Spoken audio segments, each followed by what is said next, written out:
welcome to another live edition of Pittsburgh Sportsline in the BPTV studios. Thanks for watching our show. I'm Al Levine, the Talking Machine. Chip Hayner, Smoking Jim Frazier. I don't know what he's doing over there. Smile, I can't Smoking. see myself. I can't see myself. Look up at the screen. You can't see the screen? There's Smoking Jim Frazier. We do this live every Tuesday. Been doing it for 6.5 years. We're still trying to figure out how many shows we've done. I got an adjustment. We've done over 500 shows. It may be closer to 600. We'll try to get that number in the next couple weeks when I come into the studio and check out Pittsburgh Sportsline on YouTube. So we may have... You might have to count your fingers and your toes. I'm not calling Smoking Jim. He only got... Well, he's got that new math. Old school. Forget his math. Hey, thanks for watching us on Comcast 7, only in Bethel Park. A lot of great feedback from people on Comcast. And Verizon 32 in Bethel Park, and all the way from Nemacolin to Cranberry, Wexford. Thanks for all the feedback and all the comments. And thanks for the likes on our Facebook page. We at 6673 likes. Thanks for watching our show and liking our page. We appreciate that. And we got a lot of sports for you to talk about tonight, of course. And we have a sponsor for our show, Olive Oil's Pizzeria. I'll go right to that. Can you get this close up? Olive Oil's Pizzeria, 412-831-1900. Give Caitlin a call. She'll answer. Mitch made us a great pizza and hoagie, so 412-831-1900. Thanks, Frank Fanero of Olive Oil's Pizzeria. Then we have a sponsor for What's on Your Mind, Skeets Lewandowski of Skeets Service Station, right past Trax Farm, Mineral Beach. Skeets Service Station's there, red, white, and blue place, can't miss it. They have their buffet every Monday, you got to check it out. I just got a new tire last week, so thanks, Skeets. He works on anything that runs on gas. You name it, if it runs on gas, he'll fix it. Even if you had a model car and brought it in, he'd fix that, I'm sure of it. But trucks, cars, tractors, you name it, he works on it. So give him a call, 724-348-4715. Tell Skeets the Talking Machine was talking about him. Check it out. We're going to start our show with What's on Your Mind, Smoking Jim Frazier. Thanks, Al Levine, the Talking Machine. If you want the green, Coming at you. you got to see Levine. I can't. That looked like it dropped out of the heavens. It did. It did. I had some ice arc on it. Yeah, I caught it like a volcano being filmed from the satellites. Just like a Mason Rudolph deep ball. That's it. That's it. The JV quarterback for the next 5 years. But Maybe hey, 3. Maybe Three. 1. He got all those kids. Who knows what he'll say next week? who got kids? Big Ben. Big Ben. 5 more years. He was talking every other year about retiring. Not so. to me. He doesn't Always even told talk me- to you. Always told me 5 more years. When I seen him at the yeah. Black After Hour clubs. He's been got a taste for brown sugar. But hey, what's on my mind is How does this even happen? We go off the track so fast. Wow. what's on my mind is I want to make a public, I promise my family I make a public apology to my cousin who's in prison. Which cousin? My cousin Sean. I've been really reluctant to talk to my cousin Sean in prison because he's always telling me things that I know. Like the last time I talked to him, he says, "You know God is good." I said, "God, it's always been good. It's you that's bad." But Wow.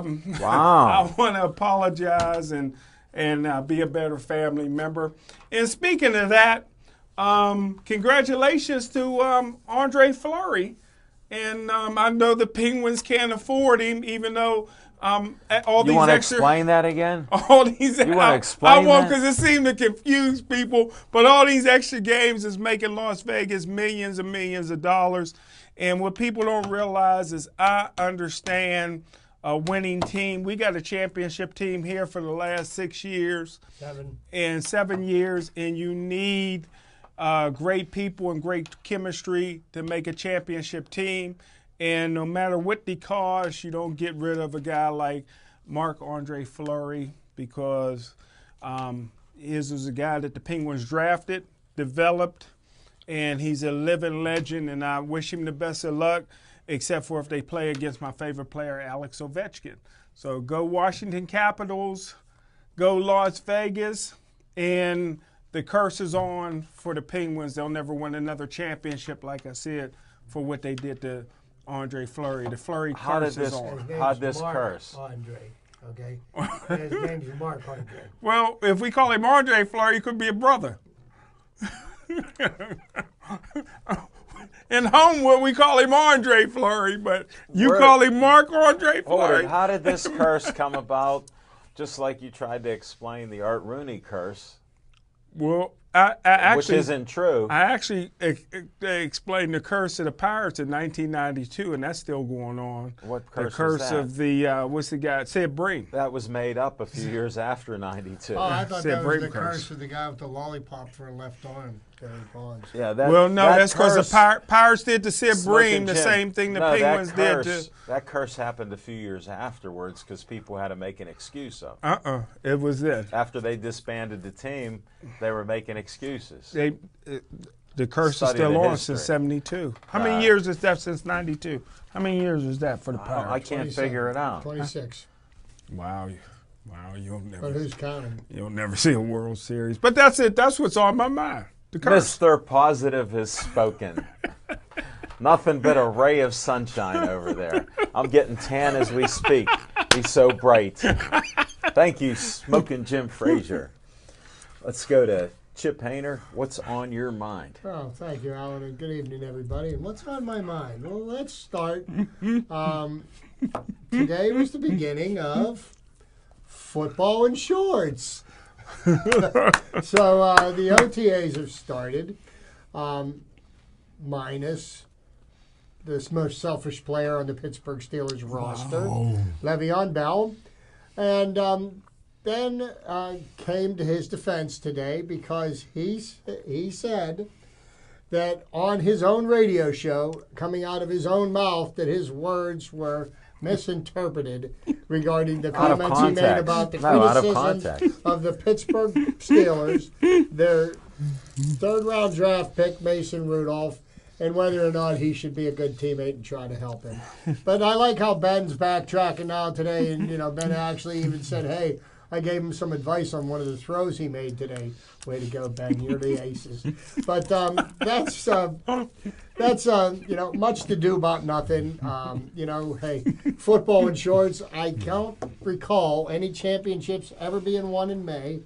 And I don't think we're going to know anything more about the Pittsburgh Steelers by the end of next week than we do this week. So we'll see what happens come training camp. But as long as they keep putting a microphone in front of Ben's face, there'll always be something to talk about.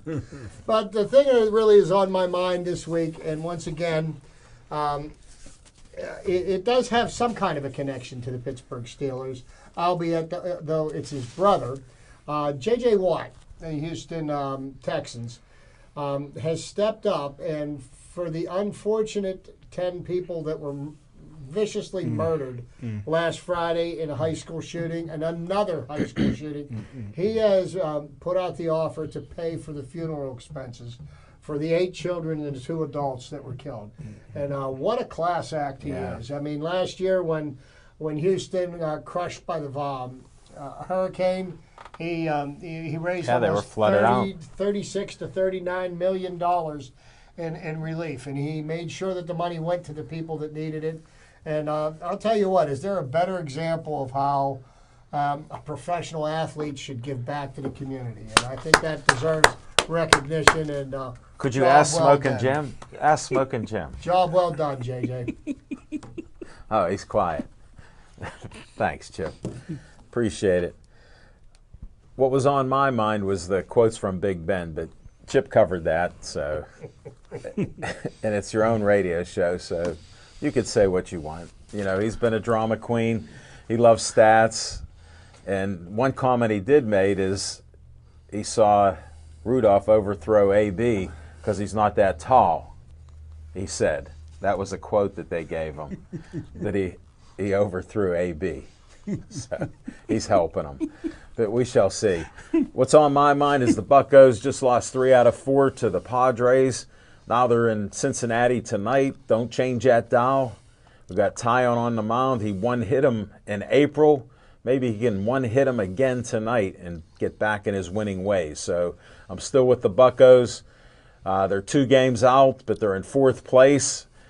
Have no fear. They've overachieved. They got some good players. The starting pitching has been a little shaky at times, a little up and down, but they still got a couple weeks before they got to make some changes, and we'll see what happens. There are a couple guys might get in a groove. Trevor Williams has been doing great compared to how he was last year. He's, on a good path here, so we'll take that. I'm just happy to watch competitive baseball at the beginning of the year since there was so much negativity. Let's go Bucks. And I have some promos here. We're going to hit the promos right now.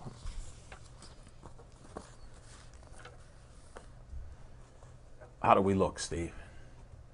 Oh, that's nice. Right on me. Thank you. We end each show with Stay Joey Strong. Joey Fabus Childhood Cancer Foundation. It's Joey with before DIPG and after DIPG, the brain cancer that took his life at 9 years old. Check it out. It's a 501c3. They have different events, different things coming up. Their race will be up in September, the 5K walk and run. Check that out. We usually film it and do a nice half-hour show about it. So stay Joey Strong with that. Next coming up is Glam Awards. What is this? Glam Awards, June 16th, 7 o'clock to 10. Lucy Fairzies will be there. She's one of the people that is nominated for doing a makeup, so check it out. It's from 7 to 10. They got all kind of things going on there. June 16th. It's in Oakland. We found out last week from Chip Hayner, so check that out. Pittsburgh Vintage Grand Prix, July 6th through the 15th. It's been going on for 36 years. Here's all their activities. I don't know if you can read them, but check it out. Go to their website, pvgp.org. Check that out. Dan Del Bianco, the executive director, was on, and he'll be there. He said, come on out if you want to volunteer. They accept all volunteers to help. 100,000 people come there a day, so it's a lot of action there from the 6th, July 6th through the 15th. All right, Bethel Park Historical Society Arts and History Center, another 501c3 doing great things in the community here. Check them out. They have different businesses that rent from them. They have different events there, promoting businesses. Just a great place. It's right near South Park Road with the trolley there on the property. You can't miss it. Dave Cable likes to have a little fun. Has my face on Uncle Sam. I want you for BPTV, 412-831-3304. Talk to Dave Cable. Tell them Uncle Al sent you. You want to be a volunteer like Steve, the Rookie of the Year. Fisher is running the cameras, the sound system, everything. Even balance the cameras. So appreciate that. Last but not least, Bethel Park Community Foundation, bpcf.org. If your group needs money from $100 to $5,000 and you're in Bethel Park, get an application and apply. That goes for any group that you're doing good things in Bethel Park, and you can get money for that. So check it out. That's all I have. We're going to come back with Fiction and Fact from Smokin' Jim's Almanac.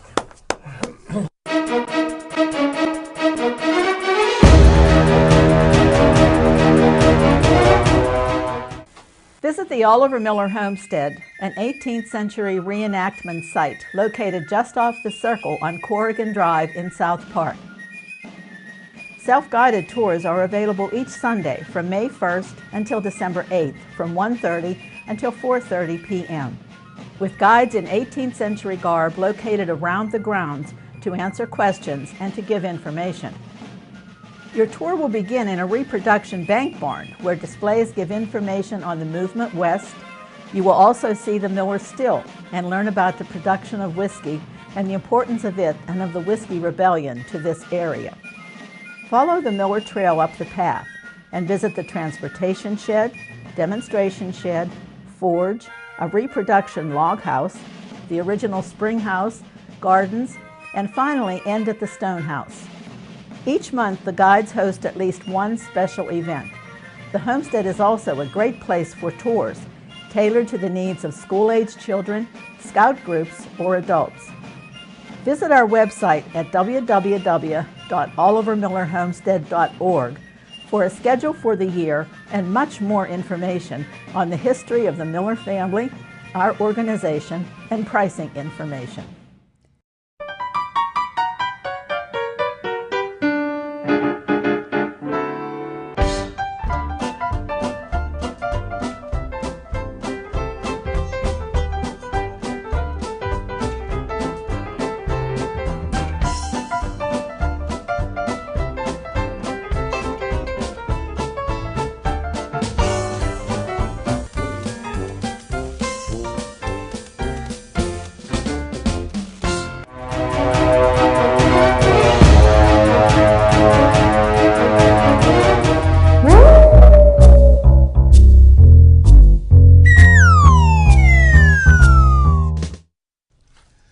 Thanks, Al Levine, the Talking Machine, and Chip Hayner, and the other member of the championship team, the Rookie of the Year. Appreciate you guys tuning in.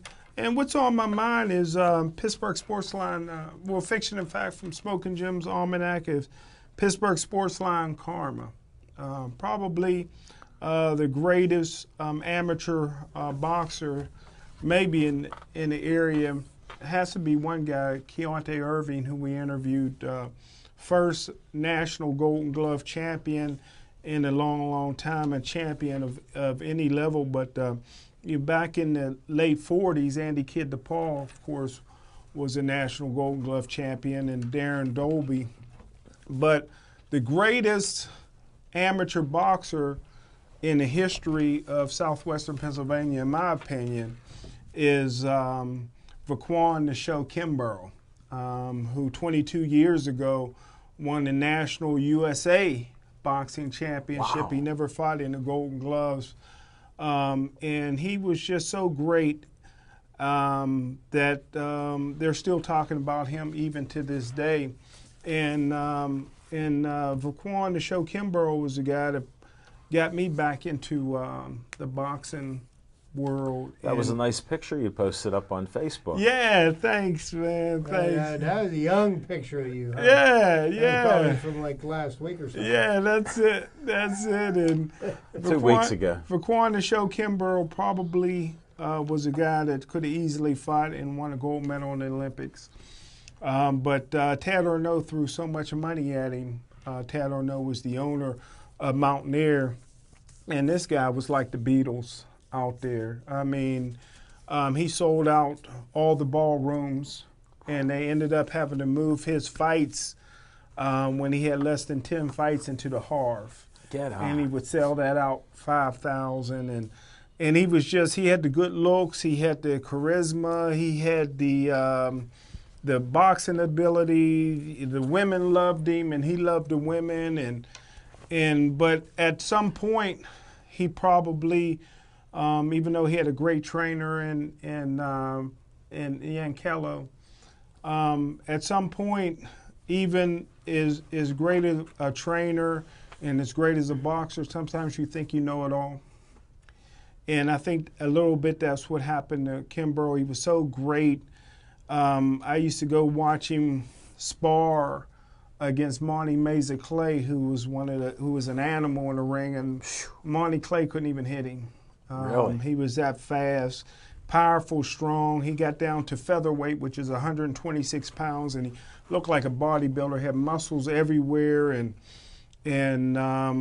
babies everywhere too. But then he ended up buying a house. He had a pool in the backyard. We used to go to pool parties. No way. No shortage of women out there, but I think what happened to him. I want to see some of those beauties of the day. Yeah, by the pool. Yeah. By the pool, man. Too bad we didn't have cell phones back in those days. Matter of fact, his after parties at Mountaineer, I had Joey Porter in there, Casey Hampton in there. And the things they used to do, I can't say on TV, but we had fun in those Mountaineers. Ted Arnaud would give him the whole floor of one of his hotels, and I tell you what, it was party after party, man. I tell you what, I didn't pull no Batman in. I didn't leave early. But I think the thing that happened to Raquan Kimbrough, as great as he was that, Spatafora was older than him, and Spatafora was world champion. But I think what hurt him the most was the guys that fought into the Olympics who he was better than. Because they fought in the Olympics, their career was advancing a little faster than him, and he wanted to start moving up a little faster and maybe leave Yankello and Ted Arnaud and some of the other people. And I remember being at a fight. He fought this guy, and the guy caught him. Oh. And he never really had his balance since then. Really? Yeah, and you can just start seeing his career going down and down and down, and instead of being that basketball player that could fly, dunk from the foul line, all of a sudden, he could barely make a layup, but had a great career, greatest amateur fighter, could have been better than Money Mayweather and all those guys as a pro, but made a lot of money, spent a lot of money, got a great wife, but shout out to the man, Raquan the Show Kimbrough, 22 years ago today, won the National USA Golden Glove Championship. Thanks. Not Golden Glove, but Boxing Championship. Thanks, Smoking Jim Frazier. From Aliquippa. Get on. Appreciate that, Smoking Jim.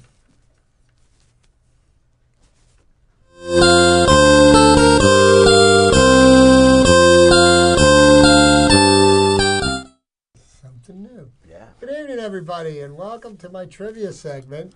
And last week we talked about the 3000 Hit Club and that there were 32 members of the 3000 Hit Club. Well, I am going to introduce you all to an even more exclusive club that has just 24 members. Wow. That is the 300 Win Club for pitchers in Major League Baseball. In Major League Baseball, the 300 Win Club is a group of pitchers who have won 300 or more games. 24 pitchers have reached the milestone. The New York Gothams / Giants / San Francisco Giants are the only franchise to see three players reach the milestone while on their roster. The players are Mickey Welsh, Christy Mathewson, and Randy Johnson. Yes, the big unit. He got his 300th win as a pitcher for the San Francisco Giants. Early in the history of professional baseball, many of the rules favored the pitcher over the batter. The distance pitchers threw to home plate was shorter than today, and pitchers were able to use foreign substances to alter the direction of the ball. The first player to win 300 games, and the only player to win 300 games to play for a Pittsburgh ball club, was Pud Galvin. In 1888, and he played for the Pittsburgh Alleghenies. Get out of here. I didn't know that. 7 pitchers recorded all or the majority of their career wins in the 19th century. So that means 1880, 90. Okay, just I'm helping my brother Jim Thank out. you, sir. Okay. He appreciates it. Pud Galvin, Cy Young, Kid Nichols, Tim Keefe, John Clarkson, Charlie Radbourn, and Mickey Welsh. I heard of Cy Young. 4 more pitchers joined the club in the first quarter of the 20th century. Christy Mathewson, Walter the Big Train Johnson, Eddie Plank, and Grover Cleveland Alexander. Young is still the all-time leader in wins with a 511, a mark that is considered unbreakable. If a modern-day pitcher won 20 games per season for 25 seasons, he would still be 11 games short of Young's mark. Okay? Only 3 pitchers, Lefty Grove, Warren Spahn, and Early Wynn, joined the 300 club between 1924 and 1982, which may be explained by a number of factors. The abolition of the spitball, World War II military service such as Bob Fellers, and the growing importance of the home run in the game. As the home run became commonplace, the physical and mental demands on pitchers was dramatically increased, which led to the use of a 4-man starting rotation. Between 1982 and 1990, the 300 Win Club gained 6 members: Gaylord Perry, Phil Necro, Steve Carlton, Nolan Ryan, Don Sutton, and Tom Seaver.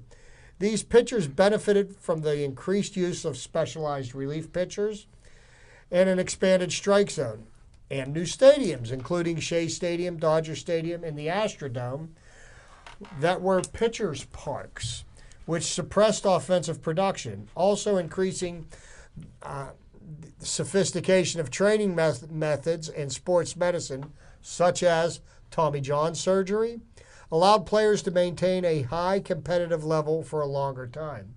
Randy Johnson, for example, won more games in his 40s than he did in his 20s. Wow.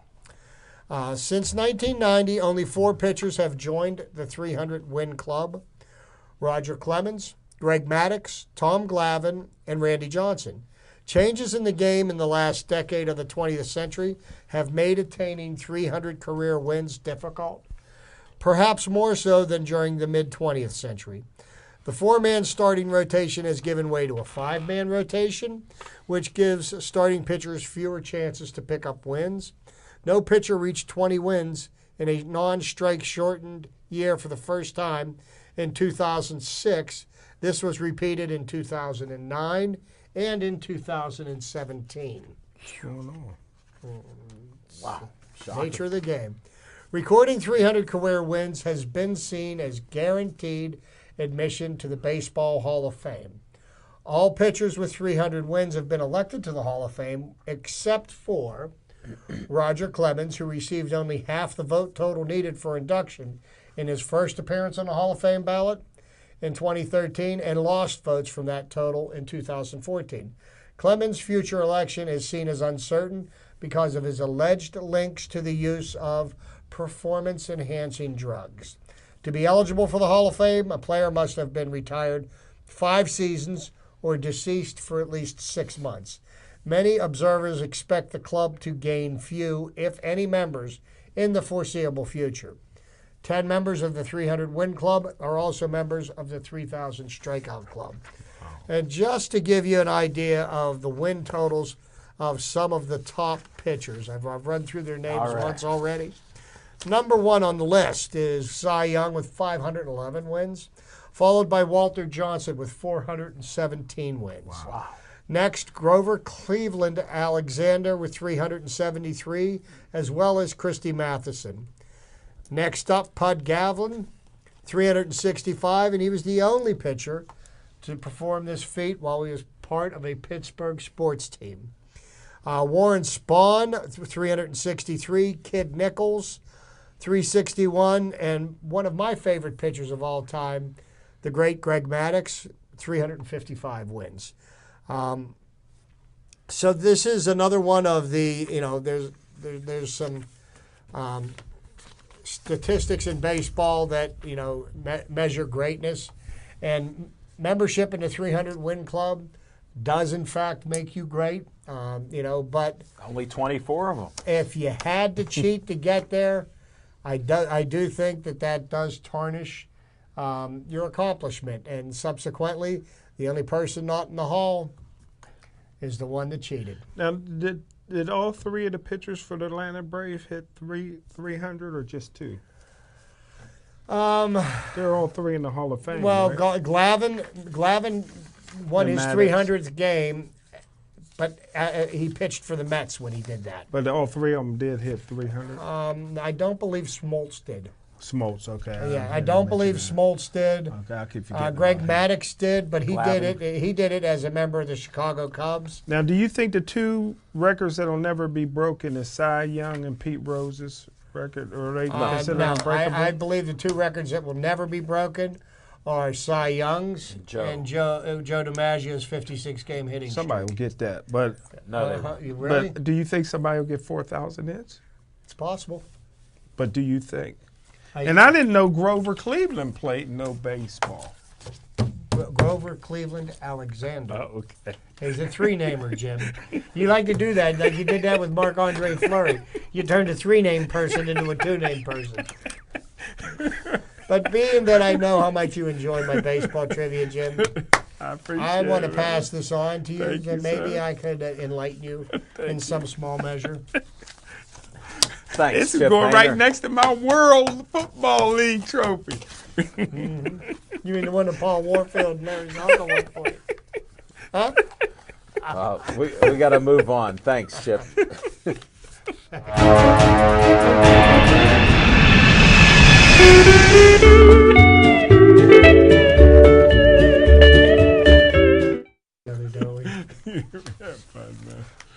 It's all in fun, man. Championship team. Well, on location, these guys keep chatting, but on location, we had a great show at Olive Oil's Pizzeria. We're looking for a new place, so stay tuned in Bethel Park. If we find another place, we'll be there. And the next one will be the second week of June. We'll see you at Olive Oil's Pizzeria, 930 Brookline Boulevard. Got guests lined up for that. I think it's on the 11th or somewhere around there for the show. No, somewhere past that, I think. But we'll be out there in Brookline Boulevard. Come on out, see the show. They got $5 large pizzas, one topping, $5 hoagies. Frank Fanera opened this place, and it's a very nice place, great eating establishment right in downtown Brookline. So check out our on location and stay tuned for some more shows coming up.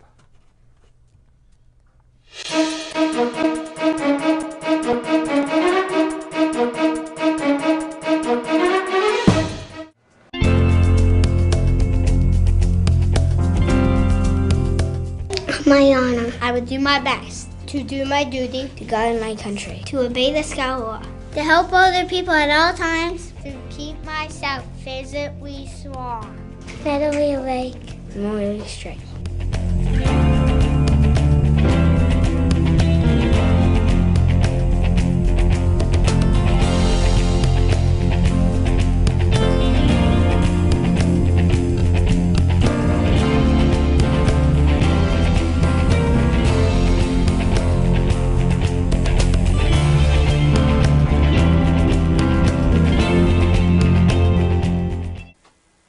Hi Bethel Park, remember me? My name is Jason Planitzer. I was the host of a little show here. You may have seen it. It was called The Jason Planitzer Show. What would you say your experience at BPTV, how has that had an impact on your life? I found my voice. I learned how to be funny. I learned how to create things. I learned how to collaborate with people here.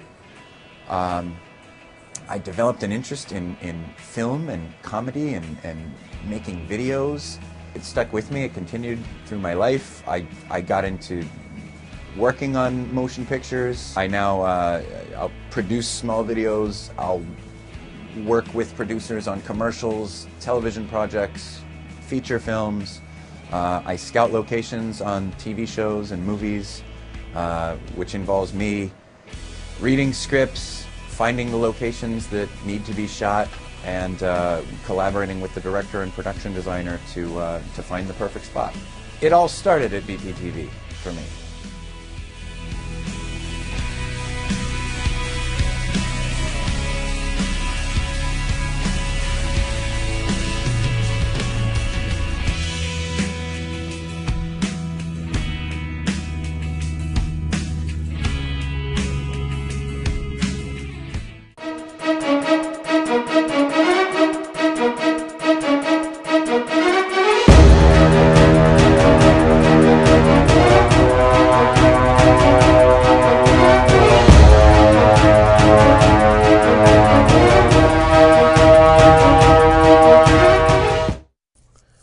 Thanks for not changing that dial. Chief, hope you're doing all right tonight. You and your dad, hope you're eating dinner and having some dessert. It's time for some Bucco talk. Buccos are within 2 games of first place, and they played over a quarter of the season. All the haters and abusers saying this team wouldn't even be competitive. 26-20 they are now, 46 games into the season. Unbelievable. And I'll tell you, 162 games, right, Smoking Jim? And I'll tell you this, the Pirates have already gone through some adversity. They just got Josh Harrison back off the 30 games he missed. Yeah, Wow. and what did he do? He went 3 for 4 on Sunday. He did have an error in the in the ninth inning that helped lead to a loss. But great to see him back. He brings an energy. He is the Pirates' leadoff man. He'll be leading off again tonight. But the interesting thing happened is that the injury bug hit Starling Marte, pulled an oblique muscle. Yeah. And that enabled the Pirates to call up a first rounder. A first-round pick, but he was the second pick, the second first-round pick the Pirates got that season, because the previous year, the Pirates had the number 1 pick in the draft, and they drafted a pitcher named Mark Apel. Okay? Mark Apel refused to sign with the Pirates and went back to college and decided to come out into the next year's draft. So the Pirates got a compensatory pick in the end of the first round, which they used to pick Austin Meadows. Yeah. Austin Meadows fared well, played 3 games over the weekend. He was 5 for 11, 1 home run, 1 stolen base. That's not too shabby. And it does not look like he's overwhelmed with the bright lights of the big leagues. Now, granted, it's 3 games, but the kid's getting a little taste, and he's not going to spend a lot of time up here, because as soon as Starling Marte is healthy again, he'll be back roaming center field. But it's good to see that there's somebody on the horizon to fill in one of the spots in the outfield, in the years to come. Sure. So we've got that to work with. And here's the interesting thing: Mark Apel, who refused to sign with the Pirates and went as the first pick in the next year's draft, is now no longer in Major League Baseball. Wow. He never even made it to the major leagues. Wow. So, boy, did the Pirates, he did the Pirates a favor. That's why go to school. Don't listen to Smoking Jim Frazier. Go to school. Refusing to sign with them. Go to school. Because the Pirates, instead of losing a high-rated draft pick, got somebody who looks like they may play in the major league someday, because Mark Apel didn't. So I thought that was very interesting. But, the Pirates so far this year, it looks like they're going to have the middle relievers is going to be by committee for the time being, because it appears that George Kontos is not able to handle the job of being the 8th inning pitcher. They've got their hammer in Felipe Vasquez. He's unbelievable. He's unbelievable, but he's mortal as well. And the Pirates seem to be doing very well with their starting pitcher. They've got a staff that's working through, going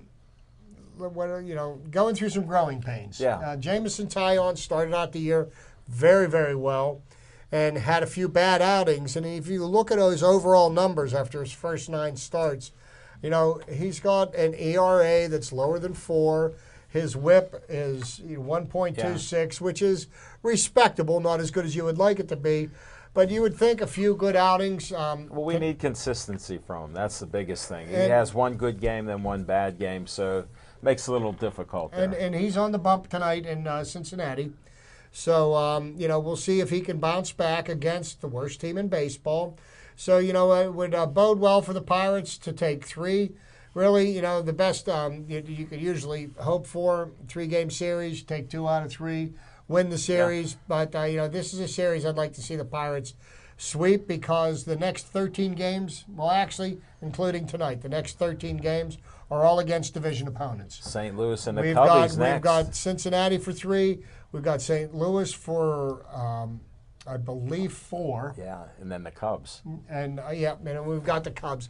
So we've got some stiff competition to play, and it's going to be a lot of fun because we've got a Pirates team that is competing against everybody that they're playing against. And they've got a very good record in their own division this year. What, 10-3, I think it is. Exactly. So. And, one of the biggest drawbacks, even the year that they won 98 games, was that they had a terrible record against teams in their own division. Well, their Aprils were terrible. Yes, they didn't win a lot of these games. That's why I'm glad to see them with 25 wins at this point of the season? Well- Because those are some games that we wouldn't have won before, and we'll see what happens June, July, August, September. The Pirates also brought up a young man who's the same age as Jameson Taillon, but went through far more injuries and setbacks in the minor leagues and persevered. Nick Kingham. Yeah. First game up, he pitched 7 innings of no-hit baseball. He's pitched in 3 major league games. His record is now 2-1. I was there Saturday night, and Looks like he the was real pitching, deal. He was pitching against the Padres, and this is what really impressed me about him. He got roughed up pretty good in the first inning. Yeah. Okay? And, all right, so he gave up 3 runs. He was down 3-0. And from that point forward, he slammed the door on them. Didn't give up another run for 5 more innings. Yeah. And, and that's really the measure of whether or not this young man's going to be able to handle the pressure of pitching in the majors. Yeah, everybody, you have a little bit of success and everything comes easy, but how do you face adversity? Sure. And it seems like he handled it very well. He looks like somebody that I believe will be on our pitching staff before the end of the season. Because you never know what's going to happen. They say most major league teams, to make it through a season, you need 7, 8, sometimes even 9 starting pitchers over the course of the season. People's says arms that? get tired. What's that? Who said that? So the experts. Okay. Baseball You going to experts. fact check me again? Unlike the NFL scouts that are experts through osmosis here. Yeah, because you know Baseball what? experts. Nobody from the 2008 draft is on the team anymore. So that was a terrible draft. And Exactly. 2009. And 2009. And you know what? There's nobody left from the 2000 draft either. Well, wait, since wait. we're kidding a little bit about Steelers, it's OTA time. Let's hear from our NFL scout, Smoking Jim Frazier. I'll tell you what, Al Levine, the talking machine, and What? Chip, What? so disappointed in that organization down there. You had a group that really could have won the Super Bowl here in 2018, and they just continue to drop the ball. What happened? No excuse not having a 4th and 6th round draft pick. No excuse getting rid of Martavis Bryant, who didn't cost you any money. You only got a 3rd round pick for him, and you would have got a 3rd round compensatory pick for him after you won the Super Bowl. You got a Hall of Fame first ballot quarterback in Big Ben. You only had really 2 quarterbacks that you drafted that went to the Hall of Fame, and that is Terry Bradshaw and Big Ben. When This did guy Big Ben get there? in 2004, and it's just a shame that this is an organization that just does not understand how to win championships. And they haven't won one since Antonio Brown. Antonio Brown's one of the greatest receivers in NFL history. Came here in 2010, and the Steelers haven't sniffed the Super Bowl since then. You got a Hall of Fame, first ballot Hall of Fame quarterback with over 50,000 passing yards, and this is a team that's worried about a running back that's not at practice. Le'Veon Bell's the least of the worries. They refuse to pay this guy what he's worth. They just want to pay him market value. He's worth a lot more than that. Pay him just like the Penguins ruined their legacy by not paying Marc-Andre Fleury. Just tell us what you really feel. Yeah, it's just that you have a defense that now what you're trying to do is draft for sub-package ball. And sub-package ball, and Chip will tell you this, is that's when teams have you on your heels. How about drafting players so you can put them on their heels? So it's a tough schedule next year. The Oakland Raiders are an up-and-coming team with Gruden and Martavis Bryant. And I got to stop you right there. Yeah. Wait. Yeah. Now, you're making Martavis Bryant out to be the next Jerry Rice. And let me tell you Randy something. Moss. Martavis Bryant was nothing short of an absolute failure last year. I mean, what he brought to the team after all such high expectations for how he was going to stretch the field, Not so much. You know, how many touchdowns did he catch last year? How did he do in the last quarter of the season? That's what you go by. He would have continued that momentum over. You know what? And here's what the thing is: he's one missed test away from a lifetime suspension from the game. I think it was an upgrade to trade him and use that draft pick that they got to potentially draft the quarterback of the future. Yeah, potential's there. But one thing that who hasn't failed any drug tests yet that we know of. Yeah, the one thing that we can say is that Martavis Bryant is capable of 26 catches, 500 yards, 21-yard average, and 8 touchdowns, what he did as a rookie. I thought the Steelers did a great job of drafting their second-round pick, who I compared to Sterling Sharp, James Washington. But you need 4 wide receivers, and that would have been nice. 4-receiver package. Ben could have used a blindfold and hit these guys. In today's football, with as weak as the Steelers' defense is, you have to outscore teams, and they had a team capable of scoring 38 points a game and winning the Super Bowl with Martavis Bryant, 6'5", 215, 4.25. But that was the team they put on the field last year, and they didn't even break 30 points. They didn't have James Washington last year. Yeah, but they didn't break 30 points a game last year. Not very often. How'd they do against? How many points they put up against Jacksonville in their last game? Yeah, well, I go, but you're only as good as your last game. Yeah, how many did they? But how many points? 42 points. Yeah. That's more than 38. Yeah. You're as good as your last game, and that's where I go by. Okay, and you see how that offense in Jacksonville had one of the greatest defenses I've ever seen since the 76 Steelers. Right, but that still wasn't a championship. And they put up 42 points on the 76 Steelers, basically. Yeah, well, that wasn't a championship team last year. Huh? That was not a championship. They was missing James Washington. James Washington and Martavis Bryant would have gave them what you needed. And they don't have the most important. Hey, we'll have Le'Veon Bell out of the backfield for 65 catches again. I have to agree to disagree with you, my friend. Okay? I mean, I respect your point of view. But I can only go by the last game of the season, which was 42 points. I don't think that the Steelers, the funeral procession that Jim's leading for the Pittsburgh Steelers this year, I think we can put a halt on the hearse. Okay. I mean, the Steelers are going to be a very competitive football team again this year. Yeah, they'll be Cleveland, Baltimore, and Cincinnati. That's 6 games. That's a gimme. That's 6 gimmies. What do you mean? 6 gimmies. Baker Mayfield, he's going to be the next. You win 4 more games, you're in the playoffs, and that's what the Steelers care about. Well, the one thing I can agree with Smoke and Jim is I'm disappointed to hear that they're getting these players to play linebacker that are safeties. Thank you. Because I've never really heard or seen that work out really well. I mean, Troy Polamalu is an exception, that he was a super athlete, all-star, all-pro guy, was able to play multi-positions. How many people could dive over the line like he did on a snap count, So things like that. I'll wait to see, because the defense can get better. They have to get better. And I don't believe that all the moves that the Steelers are going to make this offseason that they're done with yet. They're cheap. They ain't trying to spend no money. But they do have a linebacker that's underrated. If he stays healthy, they have their linebacker. And if he didn't have Red here, they love him. I think that the Dirty Red, Matakevich, is a great Meanwhile, he disappeared when he got hurt there, and then they didn't bring him back right away. He got injured. I tell you what, this is a guy that's a tackling machine. If he gets the opportunity, and I think Vince Williams played well enough last year.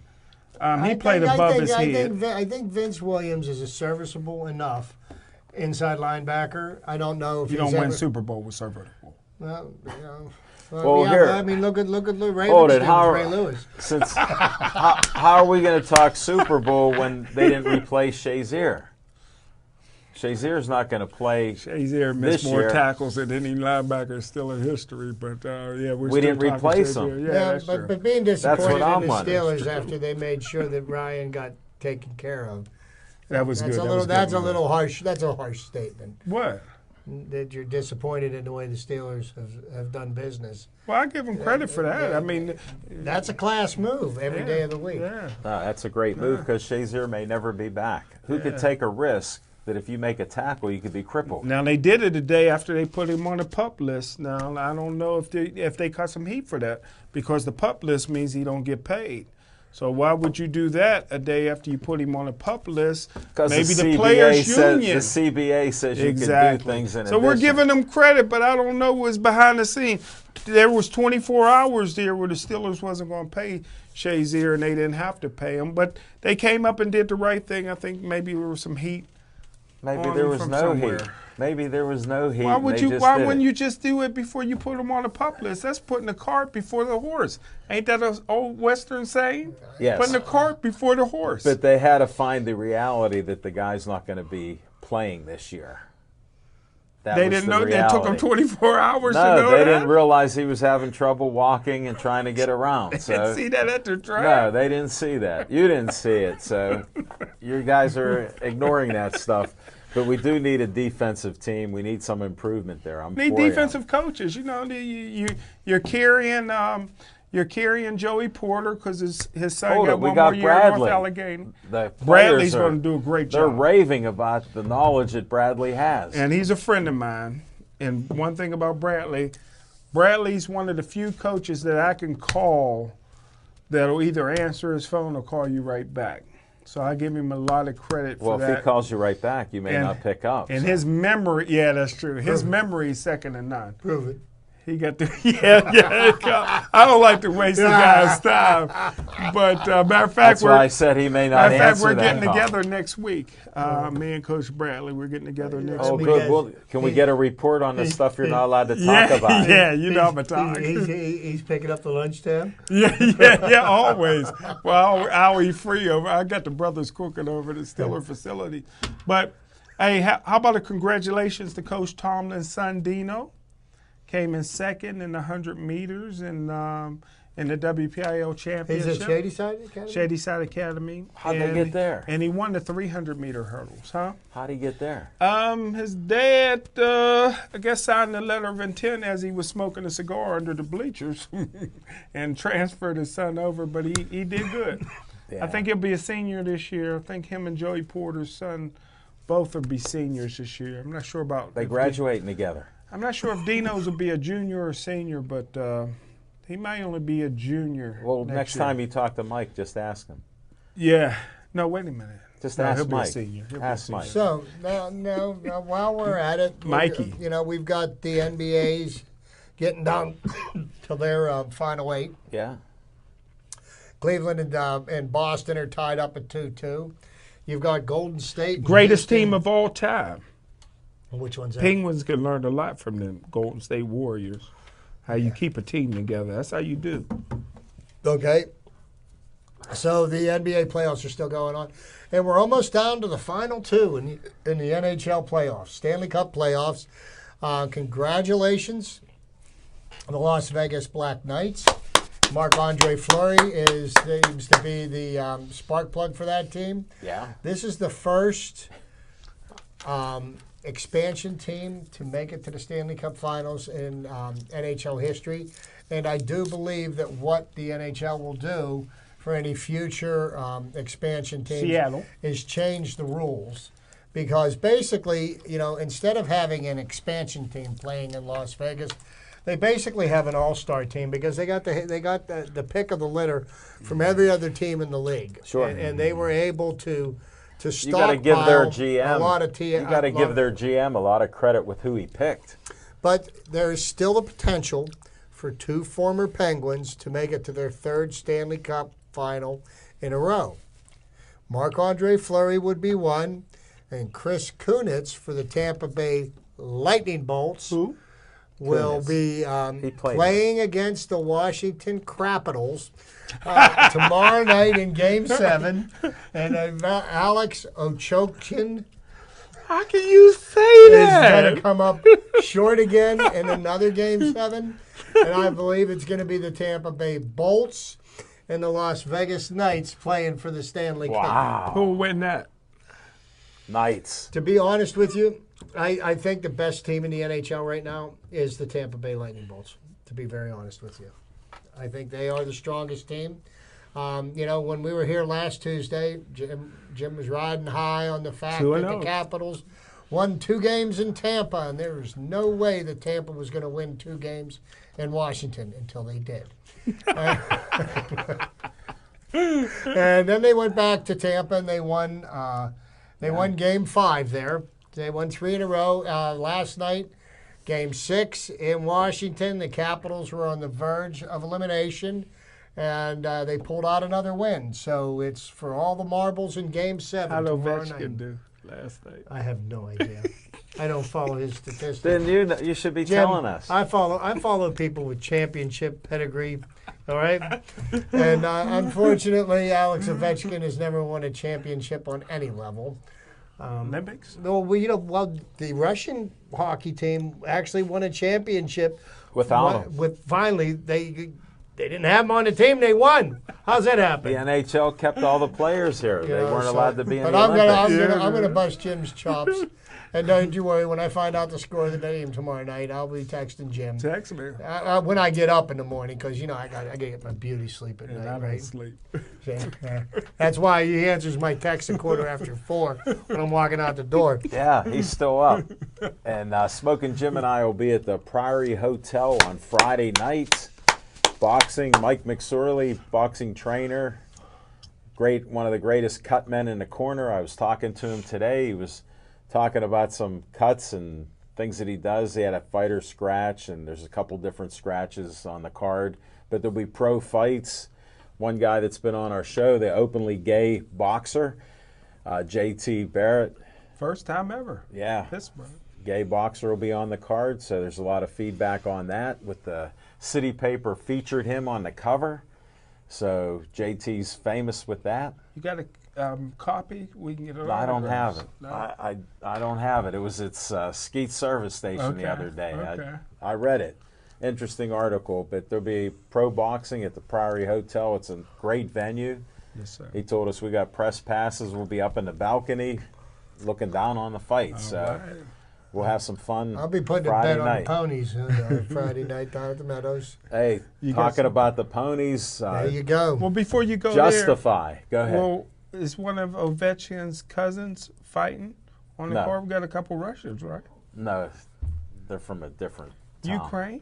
Yeah, That's Russia. You know it is not. It's the Ukraine. it's a separate. It's a separate it country. used to be Russia? It's a separate it was a country. part of Russia that got annexed. Okay. All right. Okay, They're when free. When the Soviet Union fell, They're free. They declared their independence. Okay, I still But count. there will be Ukrainian boxers, so we'll check that out. But the Justify has won Kentucky Derby and the Preakness, 2 wins, one in the clear track, one in the rain. But the real test is going to be, what is it, a Belmont. mile and a half? Mile yeah. and a half. That at the makes or Belmont Stakes. breaks them. And I want to tell you something. If that race would have been the same length as Kentucky Derby, I don't know if Justified wins that race on Saturday. Did you see the way that horse Yeah, it came was in a little- second? it was a little was catching foggy him. and a little, He was rainy. catching him. But you know, Justified has won 2 races in the muck, in the mire, Yeah. in the pouring rain. I wouldn't mind seeing a dry field. Just to what see these what horses can happens. do. Yes, yeah. sir. You got some of the best, so it's always fun to watch the horses. You know that. That's about it for the show. Hope you enjoyed. We wandered off the path a little bit, but we come back. We do that. We're going to, thanks to Dave Cable, Bethel Park Community for BPTV and having our show. Got 500 plus TV shows. This is Al Levine signing off. Say, Joey Strong.